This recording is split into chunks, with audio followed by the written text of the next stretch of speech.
Hi, everyone. Welcome.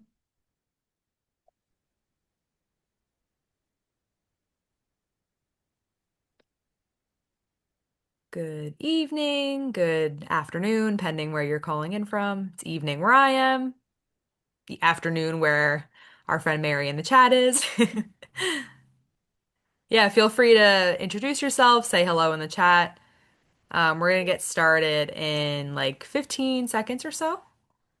We have a lot of awesome content, so want to make sure we have enough time to get through it all.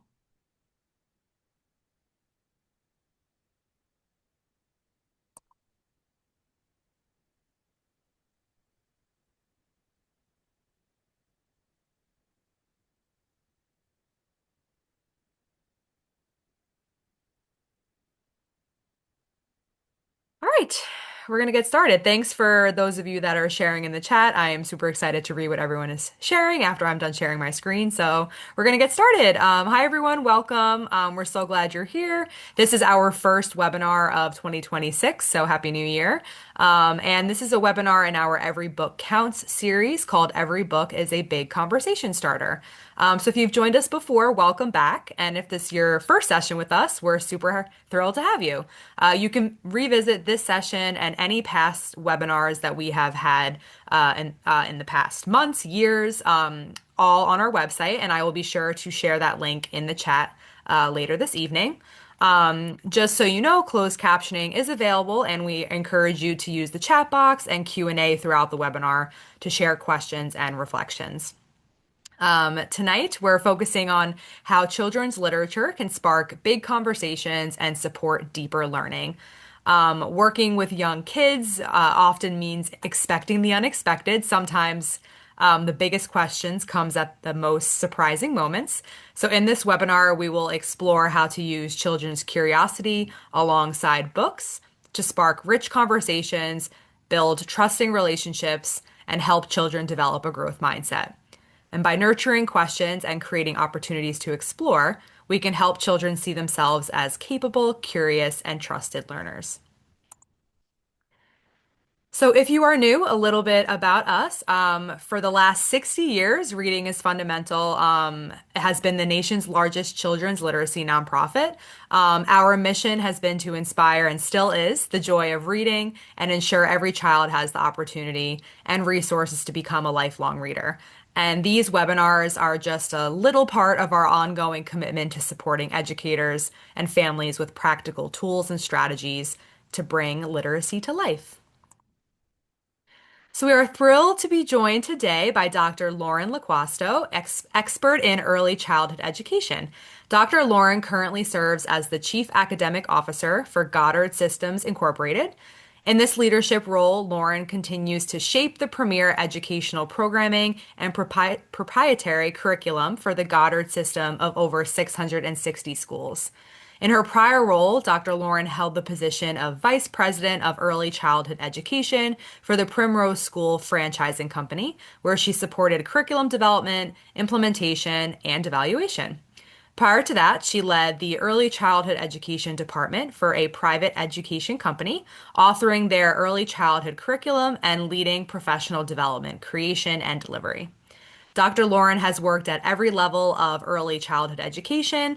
While she began her formal career teaching at the university level, she has prior experience teaching within preschools, consulting, and serving as a support professional for children with autism, and serving as an embedded instructional coach for preschool teachers. She has worked as a school principal for multiple schools and remains actively involved as a voice for early childhood education in various professional associations. When not working, Dr. Lauren enjoys spending time with her family, traveling, and cheering on her sons in sports. She lives with her husband and family in Georgia, right outside of Atlanta. And we are so excited to learn from her today. So, with that, I'm going to turn it over to you, Dr. Lauren. Welcome. Great, Carly. Thank you so much. And I'm going to share my screen. So we'll go ahead and jump right in. So thank you all for joining on this evening or afternoon, depending upon where you reside. As Carly said, we're going to talk tonight about how books can serve as such a powerful tool for sparking big conversations with children. And as Carly so perfectly said, it's those questions and those comments at the most unexpected time. So I'm going to ask you a question to get us started. I want you to pause for a moment and think to yourself, what is your favorite children's book? In fact, I'm going to ask that you type it into the chat because I'm very curious to see the titles that pop up. What is your favorite children's book?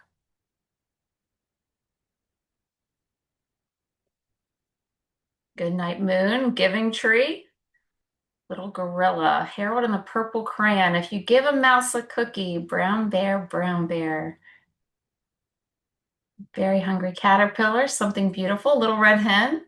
Another vote for Goodnight Gorilla, Very Hungry Caterpillar. Wonderful. So many fabulous titles. And because I knew the question and jumped ahead, these are three of mine on the screen here. But I want you to now take a different lens for a moment. In fact, Mary, your answer intrigues me. I can't remember the name exactly. Um, I want you to think about the feeling. When you reflect on the title, Goodnight Moon, Brown Bear, I want you to take a note of what you are feeling. In fact, I'm willing to bet that if I could see all of your faces, you're probably wide-eyed. You probably have some warm memory. You're probably smiling ear to ear. I know I do. These titles reflect not only my favorite titles as a child, but also my now nearly grown sons' favorites as young children as well, and they're positive and they're happy memories, and they create such a warmth in each of us. But books can do more than that. They can also create a backdrop for different types of conversations that maybe are a little bit harder for a variety of reasons. It is impossible to live in this world and to not encounter big things like this. I think about even just in the past week, what we have seen on the news with acts of violence and international crises, things around illness or flooding or terror events, earthquakes, hurricanes, tornadoes. And as much as we as adults attempt to shield children from these, and we do a really good job trying to shield children from these, we can't. And increasingly in a technology infiltrated world, we really can't. You turn on music in your car, and even in the midst of a Sirius XM satellite radio station, you're going to get news briefs like this. If you take your child to the grocery store, they're going to see images in magazines.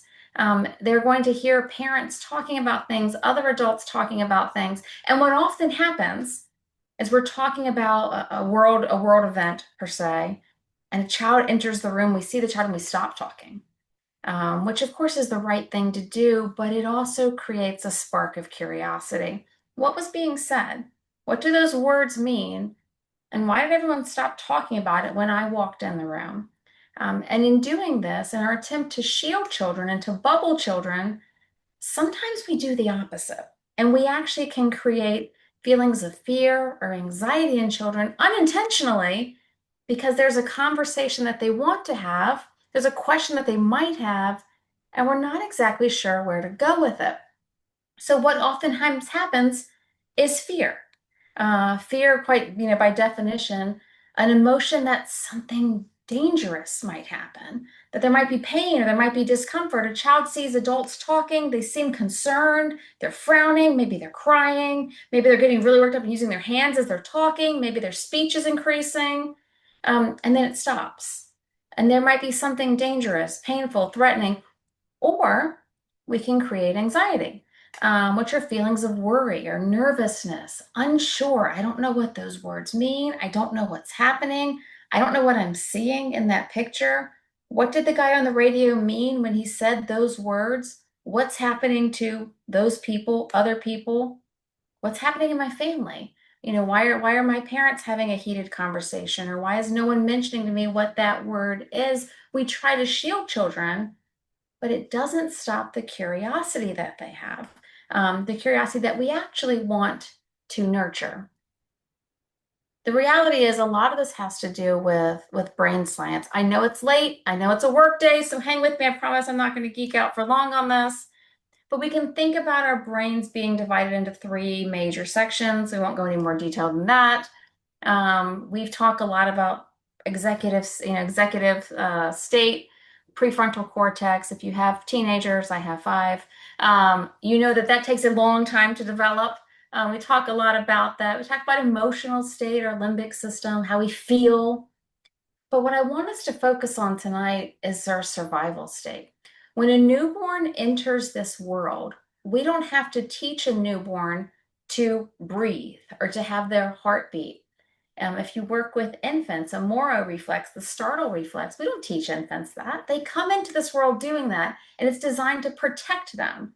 If you take a pin, I don't recommend it, take a pin and prick an infant's toe, they're going to pull back and they're going to cry. Why? Because it hurts. They pull their foot back because they're trying to protect themselves. That part of the brain, our brainstem, our survival section, we enter this world fully developed. Um, if you are driving this evening and a deer runs across your road, I live in Atlanta, Georgia, we have deer. If a deer runs across the road in front of your car, you don't have to stop and say, how do I feel about this deer? What should I do in this moment? You just act. You jerk the wheel and you try to protect yourself. If you hear a loud bang, you startle, you might even cover your ears or cover your head. You're not having to process and think through that because that part of our brain is very well developed very, very early. The interesting thing is, parts of our brain get stronger with use. We have to continue to use parts of our brain to make them stronger. Many of you are entering this webinar tonight because you are in the field of education. You teach children, and you want to activate the executive state, that section of learning. Can't do that unless the child is feeling calm, I'm safe, and loved. I am feeling emotionally secure. And then we can enter that. And part of this is that we strengthen the parts of the brain that we use. The best metaphor I can share with you is if you go to the gym every single day for 30 days and you just work on your arms, and then you look in the mirror and say, gosh, my legs and my abs aren't changing at all. Right, because you strengthen the part you work on. With young children, they're constantly strengthening that survival state. And what we want to be able to do is make sure that the child feels safe so they can then move into the emotional state of, I'm loved, I'm comfortable, I'm okay. So then they're then able to go into the learning state. But we can't jump over one, and we can't pretend that we can just teach children something and not make sure that they feel safe and secure. That survival state, that brainstem is always going to override everything else if it's activated. And we've all seen fear and anxiety in children. The reality is, fear and anxiety in children looks a little different than it does for us as adults. Separation anxiety. The child that normally was able to take to preschool, you could drop them off, they were fine. That's now clinging to mom's leg or crying for their parent or is stuck to their teacher's side. Maybe you're joining as a parent and you've seen this in your own child, where they're right beside you, even throughout the house, and you're wondering, why is my child staying so close? Why are they so fearful? If I walk out of the room, they're asking questions. They're telling you my brainstem, my survival state is activated. I'm fearful. I'm anxious. Question then becomes about what? Potty training regression. Most children potty train around age 2, give or take COVID. Most are on 2. But if your potty trained children are suddenly having accidents again, it's another sign that there's something going on. They're settling back into that survival state. Sleep, any kind of sleep changes. The child that's excessively tired or is having a hard time winding down for nap. And then certainly the things that we would see in ourselves as adults, being irritable. If your child is on edge for unexpected reasons, or a child that you teach or that you work with becomes intensely emotional. Maybe it's no longer about being happy and sad. There's tantruming and there's really extreme emotions. You might see a child withdraw from his or her peers. You might see a child withdraw in your home. All of these are signs that the child is fearful or feeling anxious about something. Or it could be excessive worry. The child that's asking constant questions about a topic or about a person. Again, all of these early signs that fear and anxiety are activated. We don't want that to be activated. That's part of human life. We all go through periods of fear. We all go through periods of anxiety. But the best way that we can counteract that is with information, letting the child know what's happening in an age appropriate way so they can feel like they're in control and they're safe And then we can begin to talk about the emotions, and then we can actually teach the child what's happening. But we can't skip over that initial state. Fear and anxiety are a signal to us as adults that that child needs something. They're fearful or they're anxious or they're worried about something. It's a great time for us to think about how can we lean into that behavior and connect with that child. All of these are behaviors. Behaviors are communication. When we don't have words as humans to say how we feel, we show it in our behaviors. Even us as adults do this as well. But children especially do that because they lack the language. So, why talk about this tonight? When we're able to create a context for a situation, give some background information, give some opening that it's okay to talk about something or ask questions, we're telling the child, let's have a conversation. Um, then we can give resources, information, which allows for more conversation, usually more questions. And in doing that and beginning to talk about what the child is fearful about or anxious about, we're able to ease their anxiety and fear. Books serve as a very powerful way to create a context. Now, sometimes the context is created for us. The child's at Target, they're walking to check out, they see an image on the cover of Time magazine, context has been created. Our role then is to allow for conversation, to welcome that question, to welcome a comment, and to use books as a resource to then allow for further conversation. All of this is aimed at reducing the child's anxiety, reducing the child's fear, make sure that they feel safe and then loved and then able to learn. I get asked frequently by parents of young children and by preschool teachers, why? Like, why do young children react so strongly? We've all seen this. You think about the child whose ice cream falls. That's a perfect example. Their ice cream falls and they're disappointed. They were eating ice cream, they licked it, the ice cream fell on the ground, now it's melting on the floor, no more ice cream, and the reaction is huge. Now, we'd all be disappointed if our favorite ice cream fell on the floor, but we oftentimes am asked, why do young children react in such a big way? And this is really a perfect quote to epitomize that. Big feelings are hard for young children because they don't know that the emotions are temporary. When you and I are sad in that moment, our ice cream spilled, or we spill our coffee in the morning, we're like, oh, that's disappointing. But I can go get more coffee. I can get over it pretty quickly because I have context. I know what else is happening. When I turn on the news and I see things that are happening in the world or in our own country that are unsettling, I'm fearful, perhaps, I'm sad, perhaps, I'm angry, perhaps. But I know that there's going to be change or that there's going to be resolution. I know that my feelings aren't going to last forever. Young children don't have that context. When a young child is fearful that mom might not come back, she dropped me off at preschool and I don't see her and I'm worried, they don't have a good concept of time in terms of knowing that, hey, this is short-lived. I know you're feeling worried right now, but it's going to be over in a few minutes when you get, excited and play with your friends. Because children lack time, those emotions feel like they might be forever. And if you've ever been in a situation where you feel like, oh my gosh, I can't feel like this forever, it's what young children go through as they're learning to understand the world around them, as they're understanding a sense of time. And it's why we get such intense emotions. The best way to counteract that, again, is to have a conversation so the child understands that this too is temporary. So let's talk about that. Big questions or big statements, often at the most unexpected times. I am sure some of you on this webinar are preschool teachers or elementary school teachers, and you're in the middle of a lesson teaching something, and a child pops up with a question or comment like this. Did you know Grandpa has cancer? My daddy got drunk. He's at jail. I have diabetes now. I always will. Did people die at that shooting? Is the earthquake going to knock my house down? Where do babies come from? Big questions, big statements, oftentimes where we don't see it coming. Now, question for you, we've all been in that situation, either with your own child or with a class of children where something is said, something is asked, and you're like, okay, I wasn't expecting that. I'd love to hear from you in the chat.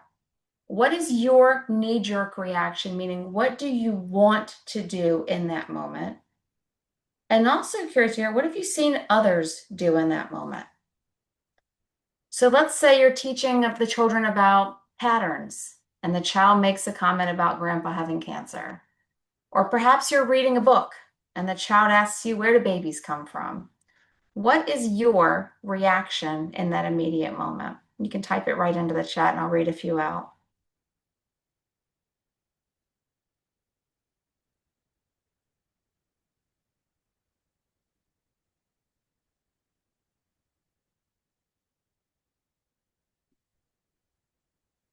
Yeah, immediate reaction would be to change the subject to make them feel comfortable. My honest answer, panic.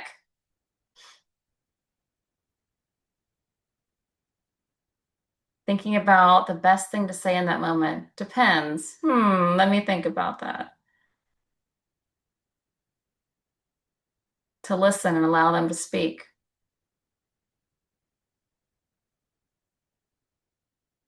So we've all been there, whether it's your own child or children in your care, where something is said or something is asked and we weren't prepared for it.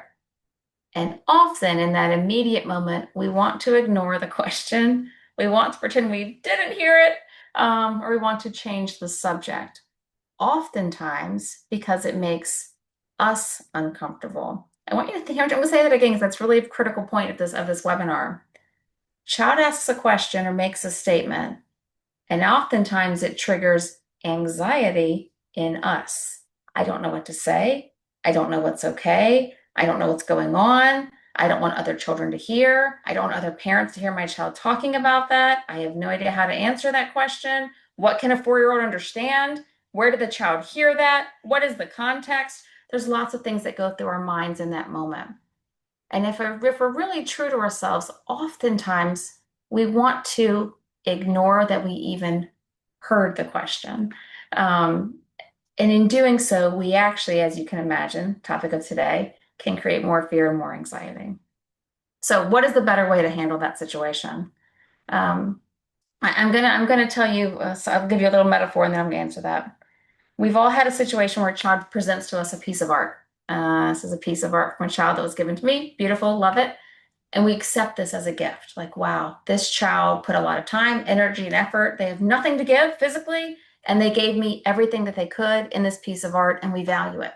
If you're a parent, you probably still have pieces of art that your child created. We see that as a gift and we cherish it. What I hope you get out of tonight is that when a child makes a statement like this, my dog Bo died, why did he die? Or, Poppy said she has two mommies. Can she have two mommies? These questions might make us uncomfortable, but they're also a gift. Because what the child is actually saying is, I trust you.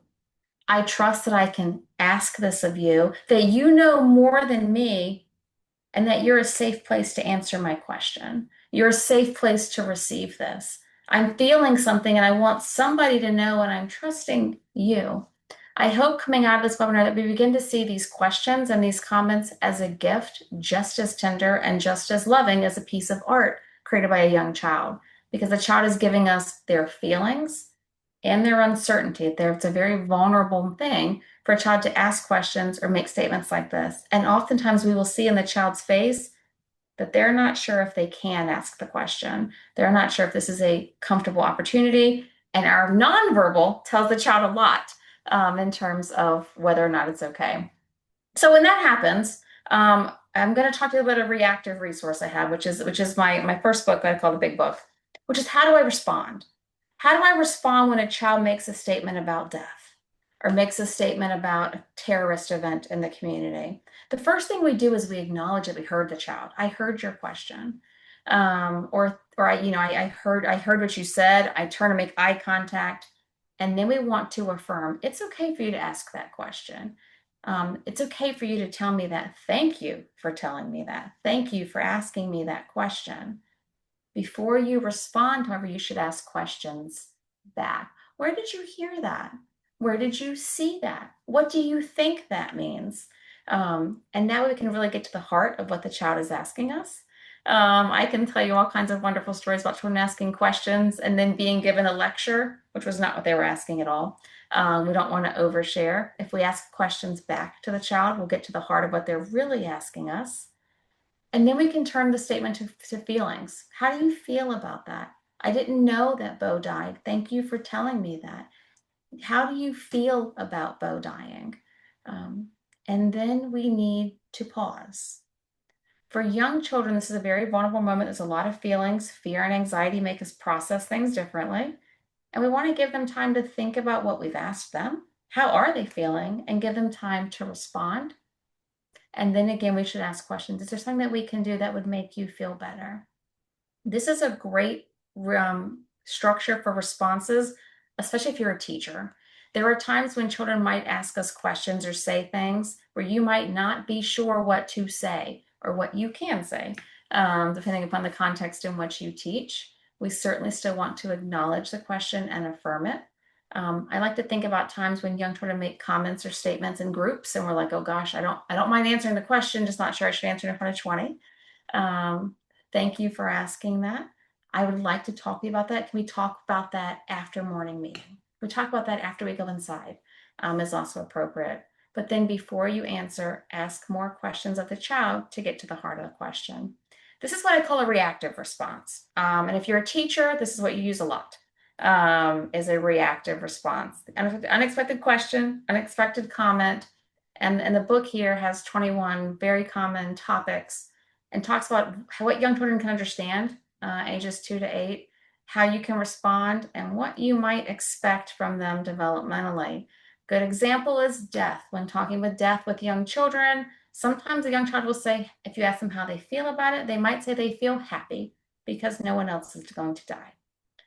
That's hard for us to hear as adults. We have to put it in context. So the big book is a great reactive resource. It's not what we're talking about today. I want to talk with you tonight about something a little bit different. Um, Reactive, did you know grandpa has cancer? Thank you for telling me that. I heard your question. How do you feel about that? How do you know that? Do you know what cancer is? Do you understand? Ask questions, focus on the emotions. What I want to talk about, however, tonight is books as a proactive resource. So when the big book came out, I heard from a lot of families in particular saying the big book is great, but I want to have the conversation first. I don't want to wait for my child to ask a question. I want to lead the conversation. Or I think something might be going on with this child, teachers. I think something might be going on. I'd love to just create a context where if there is something happening at home, the child knows that they can tell me. And so hence from that is this children's book series. These books, there's 6 of them in total, all focus on different topics. You can see Liam Learns About Safety is about community upheaval. Felix and the Picnic is about family transition. However, in none of these books are words used that directly label what might be happening. Instead, a context is created which could lend itself to a lot of different topics. So if you will indulge me, I'm actually going to read you, it's a short book. I'm actually going to read you Felix and the Picnic. And what I want you to be thinking to yourself is what might an adult use this book to discuss with the child? Why might an adult read this book to the child? And what might the child offer, share, ask coming out of it? Felix and the Picnic. Felix loved going to school. Miss Melody made school fun and always had new things for the children to learn. Felix liked to learn and always looked forward to seeing his friends. Hudson liked painting on the easel. Dia liked to write and make beautiful cards for her friends. Izzy liked soccer and was always dribbling a soccer ball. Felix and his friends learned about lizards, explored flowers, and experimented to learn about ramps and speed. Felix and his friends talked about buildings and pets and families. One morning, Hudson asked Felix to paint with him. Felix said no and walked away. Dia asked Felix if he wanted to help her write a story. Felix said no and stomped away. Izzy asked Felix if he wanted to play soccer. He angrily kicked the ball away and played with blocks all by himself.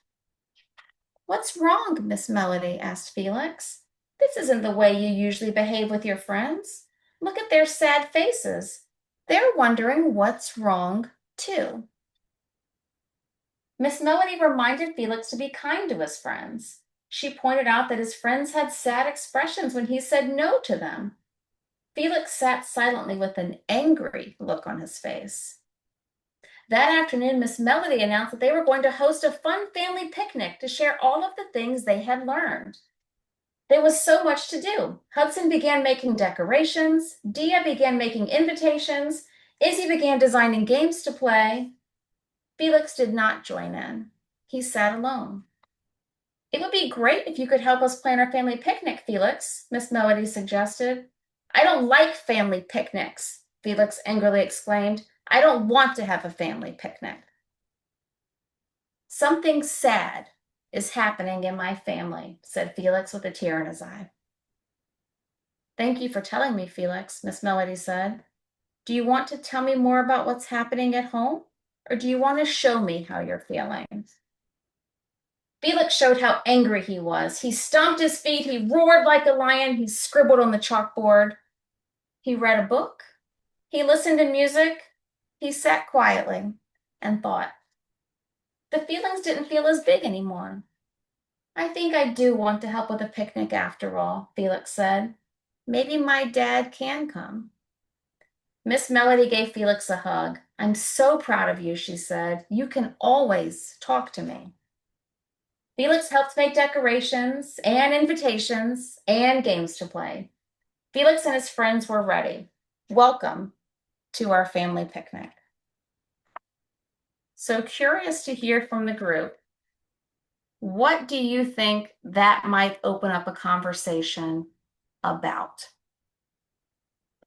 If that were read to a class of children, or that were read to a single child, what topics might come up in conversation? What questions might children have? You can type right into the chat.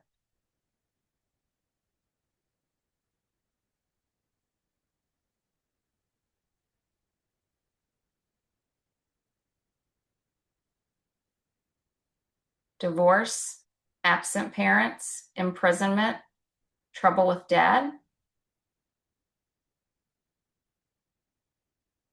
changes in family dynamics,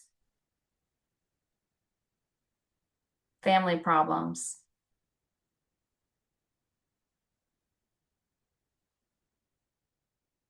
Excellent. So that's exactly what it's designed to do. At the same time, if none of the above apply, it's just a fun children's story. In fact, at the back, there are actually questions here that you can ask the child, such as, why do you think Felix was upset about the family picnic? Now, for a child who's going through parental separation or divorce, they might say, because of separation or divorce. For a child who has exposure to that, they might simply say, Felix doesn't like picnics. Both answers completely correct. What were some emotions that Felix felt, and how did he show others how he was feeling? Felix said something sad was happening in his family. What do you think was happening in Felix's family? To the answer that was posted in the chat, a child could talk about imprisonment, or any number of other topics. The idea here being that the book is designed to serve as a conversation starter. It might, and it might not. A young child could have this book read to them and simply enjoy the story, which is perfectly fine. But it also might allow the child to ask other questions. When we think about some of the other titles, Liam, for example, again, Liam noticed something different is happening in his community. He doesn't say what it is, but the book was designed for in case things are happening, like riots or community violence or school shootings or other horrible things that happen. Again, the idea being that as much as we as adults try to protect children from hearing about these things, we can't. And oftentimes, as we learn with Felix, sometimes the things are happening in the home. And it gives us a chance to create a context where a child can ask questions. The book is read. There's now a perfect context if a child is wondering about something or grappling with something for them to make a statement or ask a question. And from that, we can create a safe space and a safe conversation. But at the same time, It's not introducing new words to children like divorce, which might not be a known word. It's simply creating a context where an adult can have a conversation with a child if appropriate.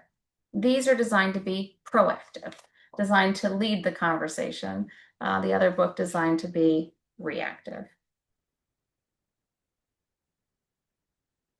So why? Why is every book a big conversation starter? For one, it's always about comprehension. So we know with reading is fundamental, the focus of the organization is about really instilling strong literacy skills in children. That begins with some of these comprehension skills, reading aloud to children and asking them questions. It's a great way to probe for understanding. And it could be simple. It could be naming the child, it could be naming the colors, it could be naming what they see. It could be beginning to label how did you know how the characters were feeling. It's a big conversation starter because it allows for connection. It allows children to tie to their real life, things that they've seen, heard, or are wondering about, or even memories. A child might read that book and say, I've been to a picnic before. I've seen a soccer game before. I like to draw. I like to make cards. And there's real world connection, which again, draw the child back into the book, which is critically important, but also into the content of the book, which is critically important. It gives context. If we think about topics, things that young children say that make us uncomfortable, as I noted before, it's often because we as adults have anxiety about the topic. One of the questions I had in the prior, or one of the statements I had on a prior slide was, what happened in that shooting? Or did people die in dot, dot, dot? It's a difficult topic for us as adults to understand and grapple with, let alone talking with a young child about. It creates context. It creates a story, which we can talk about. We can talk about emotions, and through that, possibly answer questions or address concerns. And lastly, books are conversation starters because they create communication. They create a dialogue. I think about the importance of reading books with children, critically important, but it's also about speaking with children and communicating with them and creating a back and forth dialogue. If I don't know what to say, if I don't know how to say it, if I don't know what the child is wondering about or what they might have seen or heard, I can read a book. And now the child knows that I'm a safe place and it's okay to have a conversation. So, a big conversation starter for all of the big C's here: comprehension, connection, context, and communication. So, in closing, I would love to answer or address any questions that any of you have about additional ideas or probing around how to use books as a conversation starter. As you're typing, I'd also encourage you to feel free to check out my website. There's a lot of additional resources there, as well as access to the books. But we do have some time if you have any questions that we can discuss. Yes, don't be shy. While folks are thinking and noodling and typing, just wanted to say thank you so much, Dr. Lauren. It was wonderful just getting to know you through the process of prepping for the webinar. And I'm really excited. I feel like, we're going to have a partnership for years to come. So I'm super excited. And thank you. I learned so much tonight. I started my teaching career in pre-K 4, and I remember being absolutely terrified when those hard conversations had to start. And then I went on to teach fifth graders, and I felt the same fear when they asked those questions. So, um, I so often after these webinars, I wish that I was still a practitioner because I learned so much and I wish I could go action it. So I envy all of you that were here tonight that can take these skills back to the classroom. So thank you. You saw the question in the chat. So there's some C's, all the C's. That's right. And I would say, and when the thing is, those big questions, I, as a parent of a 15 and 17-year-old, they don't stop, right? But when you create those safe contexts for young children, you're creating a bond and a safe place as the questions get bigger. Um, yes, no problem. So comprehension, connection, context, and communication. So there's a question here. When kids ask questions about same-sex marriage, a lot of people I know don't know how to respond because they fear the parent's reaction. What would you recommend? I'm assuming that you're asking as a teacher, so I'm going to answer that. I'd go back to the reactive context. So child asks a question, and you might say, thank you for asking that. I appreciate that you trust me with that question. Where did you hear that? Where are you wondering about that? And then you can certainly buy yourself some time of kind of getting to the heart of why there is that question. And then I would address it very matter of factly. We all look differently. We all have different families. In my family, I have a dog and three cats. How many cats do you have in your family? Every family is different, and just really addressing it that way, buying yourself time to talk with the family. I think if you're a teacher, it's a slippery slope with things that cross social, political, and possibly faith lines. But I would say books like Felix can create a context because you're talking about family. And there are other books in that series that talk about elements of diversity, one even around chronic illness, where a child is actually illustrated in the book as actually wearing some assistive devices that can allow for that conversation. But there are lots of great books. Are there such books you recommend that's for parents? The big book actually has a lot to talk about in terms of gender and family diversity that can create context. And I made notes of where families might interject faith beliefs, depending upon how the family believes. So the large book does provide some guidance in terms of how to talk with that about how to talk with family diversity with young children. Great question. Yeah, there's also a question that is in the Q&A, the actual Q&A box. So the question reads, in your book, are there ideal age ranges for discussing certain topics, or is it when the child is ready or when they ask? It's a good It's a question. great question. So the children's books are really geared towards children between the ages of 2 and 6, 2 to 8, give or take literacy skills. Um, it's kind of the sweet spot. But I would say really at those ages, it's probably a storybook. The relevancy of topic depends upon the child's life experience. So Felix, for example, you could read to a 2, 3, 4, 5, 6-year-old, and it could just be a storybook. But for a 2-year-old who has an incarcerated parent, it might become a different topic or a different point of conversation. So it's both. And I'd say these are really important titles because they again create a context. Maybe a child has no family issues at home, but if the child goes through preschool and enters kindergarten, they're going to likely encounter other children who might have divorced families and might have questions about that. And so they just continue to allow a context. Then, if the child asks a question, you can say, remember, we read the Felix book, and Felix was feeling a lot of things. He was angry and he was sad. That might be how your friend is feeling if he has some things happening in his family that he might feel are sad or making him angry. It just again creates a context to allow you to then anchor the conversation, if you will. Yeah. Yeah. Um, Great I feedback. I really I really liked that that note you shared too. It's a perspective I never really thought of. So that Yeah, was sure. That's great. some.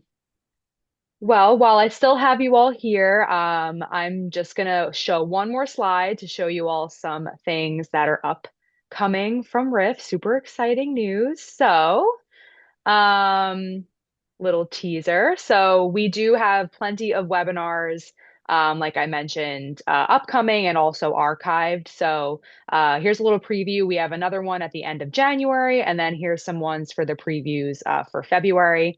And then also a little teaser, really exciting news.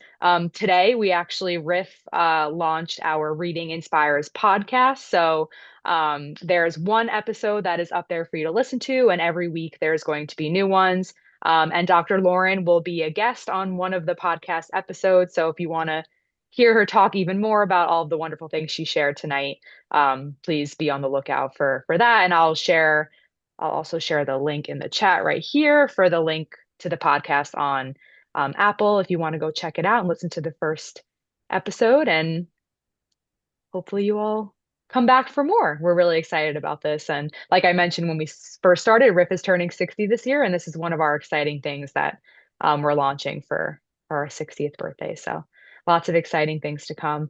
So I'll leave that up if any folks want to scan and register for the upcoming ones. You can also go to riff.org/webinars and you can see the schedule there. And you'll get a copy of all of this in a follow-up email. So with that, thank you again so much, Dr. Lauren. This was so wonderful. And thank you to everyone in the chat. I know you took time out of your normal routine to come here, so we really appreciate it. We wouldn't have been able to do this without you all joining. So be on the lookout for the recording, share everything with your colleagues and families and everybody you know. So thank you all and have a good rest of your night, afternoon, and we will all be in touch. Thanks, Lauren. It was so good to see you. Good night.